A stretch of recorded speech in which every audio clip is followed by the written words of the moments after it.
Hello and welcome to No Limit. Have you ever tried to read a single paragraph but your phone buzzed, you remembered an email you forgot to send, and you suddenly wondered what you're having for dinner, all at the same time? Our brains today are constantly being pulled in 100 different directions. Today, we're going to learn how to declutter our minds and find focus in a world full of noise.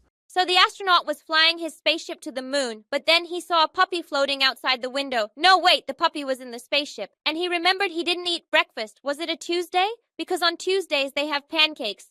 Whoa, slow down there, storyteller. That's a lot of different stories happening all at once. I know! They're all trying to come out of my mouth at the same time. It's crowded in my brain. That feeling of a crowded brain is exactly it. It feels like there's no room to think, which leads to a big question many of us have. My brain feels cluttered and overwhelmed. Why can't I seem to focus on one thing? Because there are too many thoughts in there and they're all bumping into each other? That's a perfect way to put it. It's because our brains are like an email inbox that was designed for a much quieter time. Imagine your brain is a brand new email inbox. It's clean and fast. But in today's world, it receives hundreds of new emails every single minute. An email from the news, an email from your to-do list, an email from a memory from 5 years ago, a notification from Instagram, an email from your worries. Does it make a "you've got mail" sound? It makes that sound all day long. And here's the biggest problem. Your mental inbox has no spam filter. Every single email looks important. The thought about pancakes feels just as urgent as the thought about the astronaut. When your inbox is overflowing like that, you feel paralyzed. You don't know which email to open first, so you end up just staring at the screen, feeling stressed. An email inbox? Not just an inbox, but one with no spam filter? Good heavens. That isn't a mind, that's a digital landfill. A chaotic, teeming bazaar of half-formed anxieties, panicked reminders, and unsolicited advertisements for things you don't remotely need. My deepest condolences on your internal state of affairs. It sounds utterly grim. My mind, I shall have you know, is not an inbox. It is a pristine minimalist art gallery. There is only one exhibit, a single perfect thought, sculpted from pure, shimmering light, titled simply Me. It hangs in the silent grand center of the room. It does not buzz. It does not demand a reply with an aggressive red exclamation mark. It simply is. The admission is free, but the standard for any new acquisitions is, I'm afraid, impossibly high. It does not buzz. It does not demand a reply with an aggressive red exclamation mark. It simply is.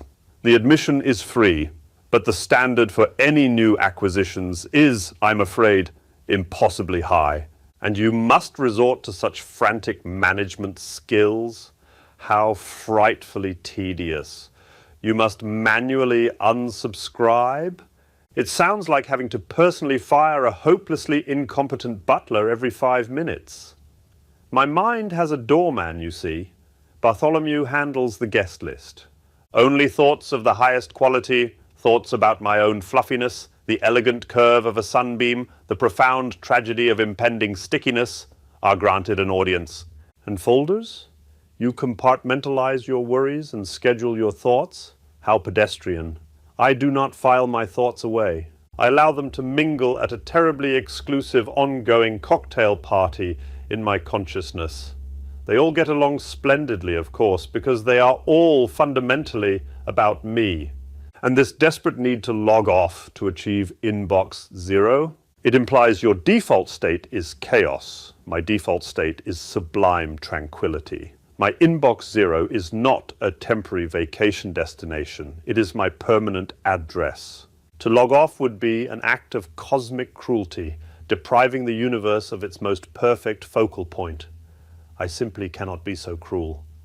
So you see, this mental clutter is not a product of your noisy age. It is a product of a cluttered soul.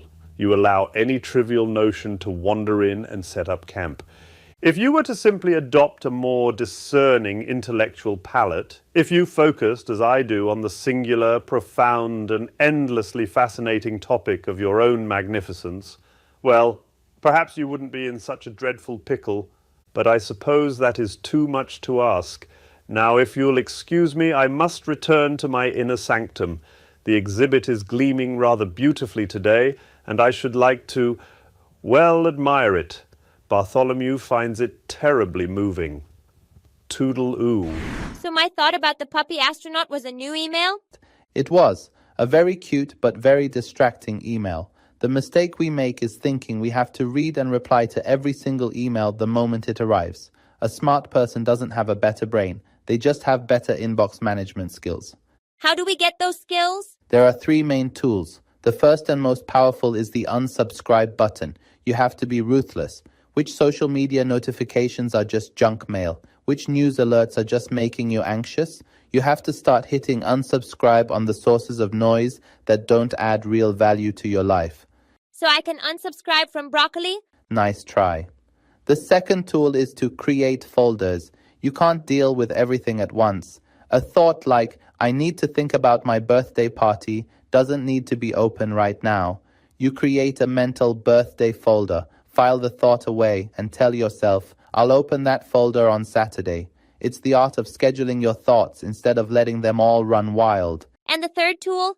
The third tool is to occasionally declare inbox zero. Sometimes the inbox is just too full and you need a total reset. That's what mindfulness is. Or taking a walk in nature without your phone. It's like logging out of your email account for 15 minutes. You're not reading, not replying, not sorting. You're just letting the system rest. When you log back in, you feel fresh and ready to handle the truly important messages. So a cluttered mind isn't a personal failing. It's a sign that we need better tools for this noisy digital age. We can't stop the emails from coming, but we can become expert organizers of our own mental inbox, deciding what to unsubscribe from, what to file for later, and when to just log off and take a break. Daddy, I think my brain just got a new email. It's from my tummy. The subject line says, urgent, pancakes. Should I open it?